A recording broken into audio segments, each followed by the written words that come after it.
บายดีและสวัสดีพ่อแม่พี่น้องกันเพื่อทุกท่านไม่ว่าจะเป็นทางฝั่งลาวหรือว่าฝั่งไทยและต่างประเทศการยินดีเข้าสู่ช่องของสนุกสาวลาวเฮาคือเก่าอีกแล้วเนาะมื้อนี้ก็มาพบมาพ่อทางช่องสนุกสาวลาวนี่ก็พี่เด้ออยู่ทางไห้นาหรือว่าทุ่งไห้ทุ่งนาทางตู้ก่อนเนาะมื้อนี้ทางสนุกก็ได้เดินทางมา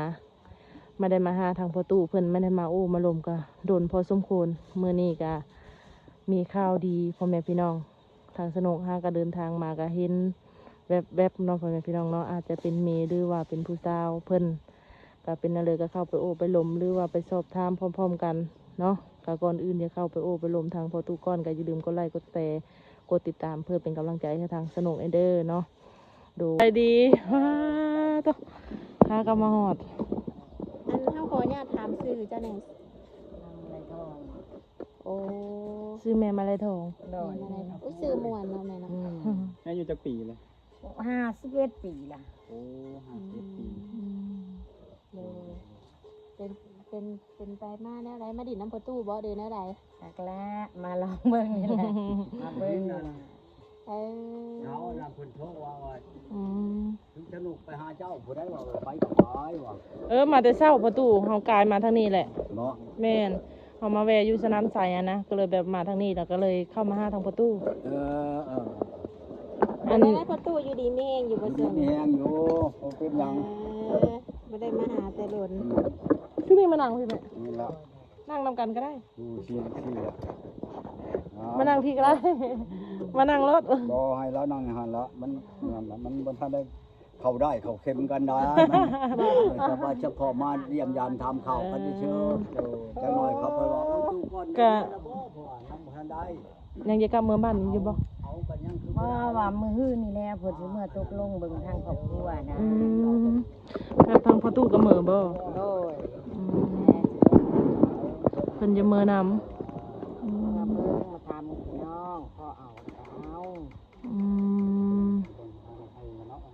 มีแต่ว่าทางแม่ตู้นี่ก็มาหาทางเพิ่นเนาะ โดย อยู่บ้านใดแม่ตู้ ลูกบ้านสิพังแก้ว สะพานแก้วไปทางหรือวะ พังแก้วตรงนี้เย็นใน10พุ่น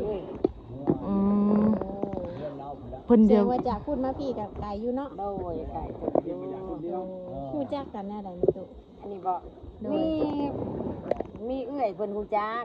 โอ้ เพิ่นพามา แล้วผู้พามานํมือก่อน โดย แม่ตู้มาได้จักมื้อแล้ว แล้วก็มาได้3 มื้อ 4 มื้อ ทำมันจะร้อนทำ แบบมืออื่นแบบมือก็คือแบบพอตู้นี่มือนี่เพิ่นขี่รถจักรบ่หรือขี่รถใหญ่ อันนี้ก็ยังบ่ฮู้เนาะเพิ่นว่าสิเมื่อตกลงเบิ่งทางครอบครัวนะเมื่อเบิ่งครอบเบิ่งครัวก่อน ทางมือนี่มือพร้อมกันเนาะ โดย โดยเป็นได้มาเห็น มานี่ก็พ่ออยู่พ่อกินอยู่พ่ออยู่ได้อยู่ โดย มาก็พออยู่เนาะหน้าประตูก็แล้วเป็นทีม ลูกได้นาว่านมาปีนี้ แล้วก็ เป็นนาว่านหรือนาดำ หน้าบ้าน หน้าหวานไหน หน้าหวานบ่ ว่านเมื่อก่อนปีนี้ หวานเบิดทุ่งโลดแหละ เมื่อได้แต่สิพากันมื้อนี่แม่ เขา ตู้ หัน ว่ามื้อ11ค่ำ หวานหัน มื้อ11ค่ำ หวานเรื่อง มื้อนี้จะค่ำได้สาๆละหน่อย เก้าเนาะ ก็ค่ำมื้อนี้ โอ้ ด้าน ยัง มื้อ อีก ฮื้อเนาะ โดยมื้ มื้อฮื้อ อ ก็พากันมื้อ เขาเนี่ย โอ้คือเมื่อแบบว่าเมื่อเยี่ยมยามทางนั้น โอ้ยเมื่อถามเบิ่ง ชื่อภู ไป มิ ใส่ แต่ที่ไรแล้วนะ เอาบ่ เพิ่มชื่อภูมิที่ เลยเราทำแบบค่าจินจอดอีหยังน้ำแบบนี้บ่ โด แม่ ย ตู้ โดยมาถามบางทีพี่น้องว่าเท่าใดนะตกลงกันเท่าใด โดย เมื่อนั้นเขามาชี้ เป็นแม่ตู้สิเอาเท่าไรบัดนี้ค่าจินจอด มีเบิด อันนี้บอก เบิดเก้า ไม่ได้ว่าเนาะ เก้าตุ๊ก โดย เก้าชิปอัน โอ้ ฟรีร้อย ยังบ่ทันได้เบ้า 180ลิตร น่าแบบว่าเท่าผัดเมื่อผัดพี่น้องผัดเป็นว่าวแนวนึงเนาะ ยันเพิ่มขึ้นอีกเนาะ โดยผัดว่าวเท่าก็บ่ได้เฮาก็อยู่น้ำพอน้ำแม่น้ำเลือดน้อง นั่นน่ะ อืม ทางเฮานี่มักฮักแล้วผัดเอื้อน้องผัดสิว่าได้นะ เบิ่งตามเบิ่งในบ้านได้ครับผู้ใด ทางเฮาสิบ่เว้าแล้วสุดท้ายก็เอาเท่าแล้ว โดยแม่เลยเนาะ มีหมู่ปากหมู่เว้าหาเจ็บเป็นมา โดย ตำบิดนั่นยาตัวเองสั่งมาจากเมืองจันทร์ ใส่ว่าย่ำหาเจ็บหาเป็นเพราะมีหมู่ปากหมู่เว้า แม่นแม่นแม่น นี่ผู้ตักน้ำมากินไปเรื่อยๆข้างนอกเจ็บเป็นมากก็ว่าบ่ได้เนาะบางทีบ่ บัดนี้ แต่แป๊บปานนี้พอไปเบิ่งโอ้ยมื้อหนึงข้าวก็เด้อจอกตักน้ำก็เด้อแล้ว โดย โอ้ยแล้วมีอะไร แม่นอยู่นะแม่ตู้ ไปนี่แหละก็ถามว่าเป็นไปได้ เขาเลี้ยงบ่นี่ทุกละเช้า โดยแต่ว่าแม่ตู้โอเคบ่ ถ้าคอยก็ได้แล้วจำนี่ โอ้ได้แล้ว เพิ่นก็ เนาะ ยังแข็งแรงอยู่เนาะแต่เพิ่นก็ยังเอ็นให้เอ็นนาได้อยู่2เท่าเอ็นนาก็ได้จ้างก็เจ้ามาวานเนาะโดย ทุกอยู่เป็น9แสน เขาก็มักดูคอยพระคนบ่มีให้มีหน้า อืม พ่อแม่บ่มีคอยกับคำพาคำพ่อยหั้นนะ อืม ดาวผัดมีให้มีหน้าก็พอเบิ่งพอไป มีครบหมันเนาะ โดย มีจะอยู่นี่ก็อยู่ลุ่มเนาะ ใส่ก็ได้ โดย ผักแล้วเนาะไม่ได้เข้าออก แบบงูก็ได้เนาะอยู่2เท่าก็พอได้เล่งงูเล่งแบ้ไป งามอยู่เด้ มันอยู่ไปได้หันว่าอยากได้หมูแล้วมาเลี้ยง เนาะ อืม อาจจะเป็นมากบ่ได้คันไปขายเพราะซื้อ เด้น้องป่ากับปูปล่อยป่า พอได้คายตึกขึ้นมาเนาะ เที่ยวบ่แล้วเดี๋ยวก็เดี๋ยวออกมา ก็มีครบอยู่ได้ในปูโซนปลูกโซนพักก็ได้อยู่ อยู่ แก่นหัวออกไป คณะหมู่บ้านเฮ็ดสวนนั่นดิหันยังคันได้จูดหักซื้อในพัก ไปซื้อในพักพร้อมบ่มื้อเช้านี่ ไปตลาดซื้อในพักมาสิมาว่า ดีเดียวว่าเฮามีมาหอตอนเช้าเนาะซะแล้วน้อยกันมายังมีเจอมันอยู่ เด้อ คือประตูมันเป็นเบอร์บ้านคนนี้ก็ได้เบอร์ อันแม่ตู้นี่เคยมีครอบครัวมาก่อนบ่ เคยมีมาแล้ว เบอร์บ้าน มีลูกมีหยังบ่ มีลูกคนหนึง ที่เบอร์ลงเบอร์ทางไทย ลูกสาวลูกชายแม่ตู้ ลูกชายทำงานอยู่กรุงเทพ โอ้เพิ่นใหญ่เป็นบ่าวแล้ว เอาเมียแล้ว โอ้โดยถือว่าเป็นครอบครัวของเพิ่นเลยเนาะ โดย อืม แล้วมา ถ้าว่าเอานี่แม่ตู้ก็ต้องได้มาอยู่พี่เลยเนาะ โดย บ้านคนนั้น เออ มามาอยู่นี่แล้ว สิเมื่อนะ โดย บ่ได้อยู่เลย โอ้ ไปนานแล้วก็กลับมาอยู่แล้วเมื่อถามรายละเอียดนั้นทัน มา ที ถามรายละเอียดแล้วก็มาอยู่พี่ นะ บ่เอาผลเมื่อดอกเมื่อผลเขาก็บ่มีใหายบ่มีหน้า เขา ก็ บ่มีหยังเขาขาขายกินมีแต่อยู่พี่ มีได้ซื้อกินก็มีแต่ว่ามาอยู่ทางนี้เนาะ เออเอาบ่มีเฮ็ดเลี้ยงมีไปรับจ้างรับบายซื้อข้าวกินเฮาบ่มี ก็คืออยู่นี่ก็มียามนี่ก็คือน้ำไม้น้ำมันเนาะ ก็ได้แบบ อยู่พี่พันเพิ่นมีใหายมีหน้านะ แล้วเลยเนาะ ตกลงกันเอาได้เอาได้เอา เข้าก็พอได้กินแน่เนาะยัง มัน อยู่ ช้านะเดือนหนึ่งเดือน เอาไปขอไว้ สองคนละ ออกพรรษา เดื เล อน ย นี้งาน แต่ง ดี แดง ไป อ่ะก็บ่ลายดอกข้างเขาแล้ว เอาลายก็อ้ายเด็กน้อยเขา แม่นเอาพอประมาณเนาะแม่ เอาสมมาภาคพวนเจ้าบ่เอาพ่อกีบเขาพัดสิวา เอาพออันนั้นเนาะ ยาชนะ เอาพอเป็นหีเป็นของ โอ้ยเอาเป็นหิเป็นของ แล้วนี่คนมาเนี่ยนี่นะก็ที่มาเลยเล่าว่าเจ้าเจ้าบ่มเนี่ย กินข้าวอะไรจะแม่ตู้มานี่ กินแล้ว ได้ยังกินไว้นี่ เพิ่นซื้ออันเพียงเฮ็ดปูอะกับเฮ็ดละโง่150,000แล้วซื้อ สองอย่างบ่หรือว่าอันเฮ็ดตาบต่างหากเฮ็ดอัน เฮ็ดละโง่กับเฮ็ดแพงเฮ็ดละโง่ก็ได้อยู่ดอก5-6 ดอก ปนกัน คนกัน150,000 เจ้าบ่แม่นได้ไปเอาดอกเขาเอามาชง เฮ็ดกับเพลงเนาะอย่างนี้เนาะ ไปน้องเราเอง กินหมูก็ซื้อมาไว้ ซื้อมา ทุกอย่างทุกกระ โด ต่อย เพราะมันอยู่ใกล้เด้เผื่อเฮาหึงเฮาจะไปตลาด กินหน่อยก็มีตลาดนัดเด้ อยู่พี่เนาะ ตลาดนัดก็คือว่าแล้วมันใกล้ข้านย่าง เพื่อพอตู้พาไป นอนกระยาเรื่องของ ที่ต้นแล้วเอาไปดุไรกะ ซื้อมาไว้เนาะ เพื่อนคนนี้หัวควาย พาไปดุที่ต้นแล้วเก่าละกิโล เราเบิ่ง งมเท่าๆลิต้นจะละเข้าชื่อว่าคุณหนุ่มมา บ่เราก็ไปได้อยู่ฝนไม่ได้ตกคือเดี๋ยวนี้นะทางก็สบาย แน่ปัญญาหาพาลงคนตกเนาะทางมันกันยากมันลำบาก แม่นแล้วเนาะ ที่ต้นผูกคาดโผดแน่ไปต้นต้นบุญยางแน่ ลงย่างเอาพร้อมเนาะ อยู่ในกินเราไม่ยังก็มีวัดเนาะอยู่ มีฮอดตลาดชิโนก็ฮอดห้วยอันไร่นี่เด้ตลาดห้วยไร่นี่ก็ได้ จะเพิ่นพาไปตลาด ชิโน ตลาดที่น้องเช้านี่ ไปต ต ลาด ตลาดเท่านึงเพิ่นพาไป หาก็เห็น มาอยู่ดนประจำเนาะอาจจะได้เห็นอยู่ เฮ็ดไปแล้วก็ชื่อเฮ็ดกันเขาใส่กระแบนเนี่ยเด้ กระแบน เฮ็ดละงงกับเฮ็ดพวกเขาว่ากระแบนละแฉนต่อเขาช่องอันนั้นแฉนห่าเขาก็รุดให้แหละก็เอามากระเนิงบัด หนึ่งกิน เลย คันว่าสิใช้จอก ไก่บ่บัดแม่ เต็มตกจอกกัน ใกล้และโรงงานซิมังอันนี้ มันน้อย เรียน มั ได้ นหลา สิ ย บ นะ นะ มันโยกเนาะ บ้านสุพังแก้ว หัวหินเลข10เออ โรงเรียนในสิบโรงงานซิมังอันนี้ติดตรงดิน กระโตนั่นรถบ่หรือว่ายับขึ้นไปอีก แล้วขึ้นไปอีกตะนาบ้านผักที่สมพร แปลว่า เลยเฮือนนี่แคมทางบ่ ตำรวจ โอ้ย ตำรวจ แค แล้ว มทาง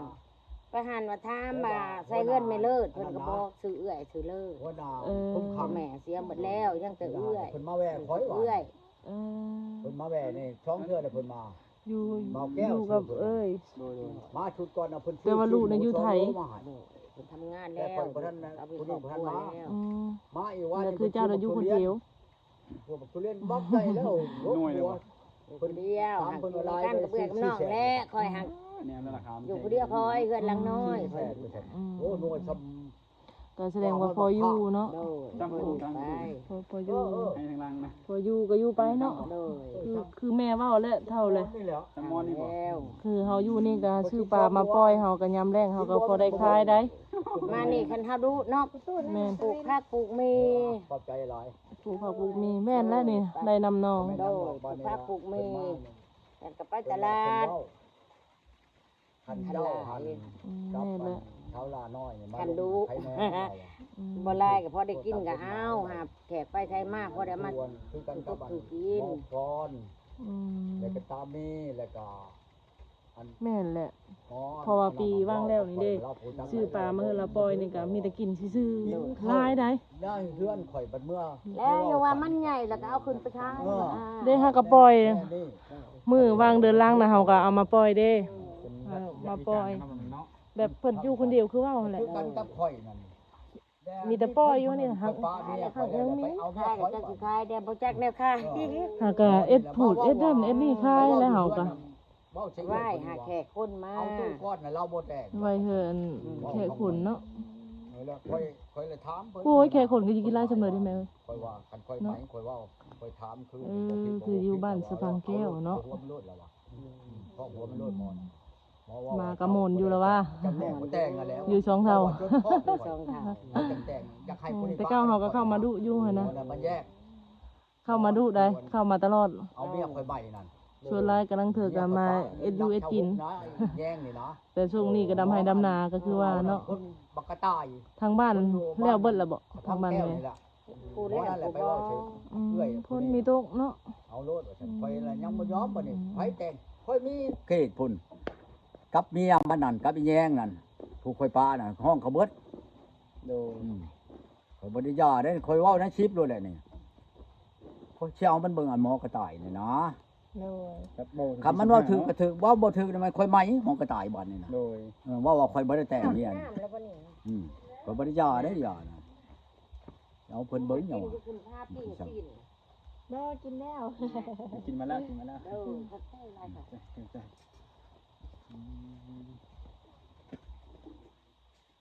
เรานั่นอยู่ อันบ้านพ่อบ้านแม่มันน่ะอยู่คนละบ่อนนะกันบ้านแม่น่ะคนน้องลำจันทน์ โดย บ้านนี้พ่อนั่นคน